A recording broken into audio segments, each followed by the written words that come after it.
বন্ধুরা, আপনারা কেমন আছেন? আশা করি আপনারা ভালো আছেন। আজকে রুনিয়া কুকিং রেসিপিতে আপনাকে সবাইকে স্বাগত। আপনাকে আজকে লুকের কুলকা ঝোল করে দেখাবো আমি।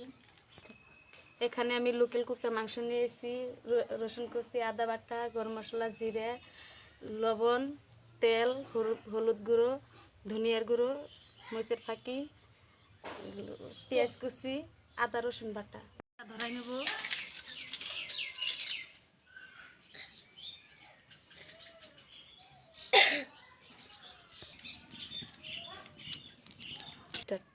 এখন আমি কড়াইটা বসাই দিলাম চুলার মধ্যে।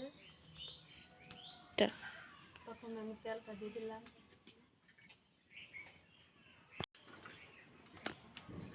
তেলটা আমার গরম হয়ে গেছে, পেঁয়াজ কুচি দিয়ে দিলাম।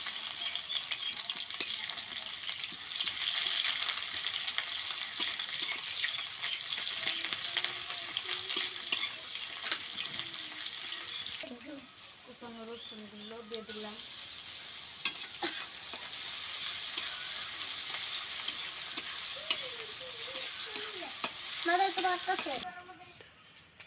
এখানে একটা আমি পেস্ট বানাই নেব, দিয়ে দিব আমি।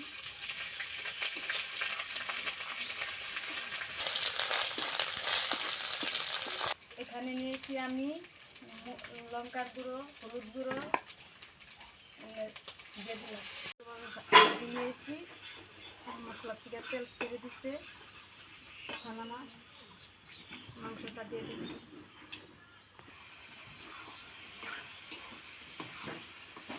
মাংসটা আমি ভালোভাবে নাড়াচাড়া করে নেব। আমি নাড়াচাড়া করে নিচ্ছি। এখন আমি আমি আবারও ডাকনিটা গুছিয়ে নাড়াচাড়া করে নিলাম। আমার কষানো করা হয়ে গেল, মাংসটা করাই আমার হয়ে গেছে কষানো। আমি পরিমাণ মতো জলটা দিয়ে দেবো।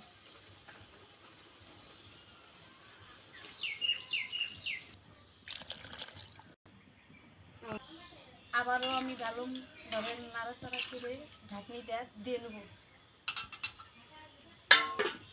গুছাই নেব।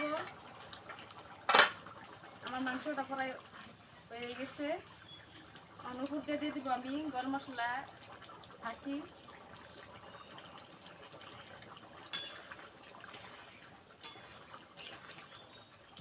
ভাজা গরম মশলার ফাঁকি।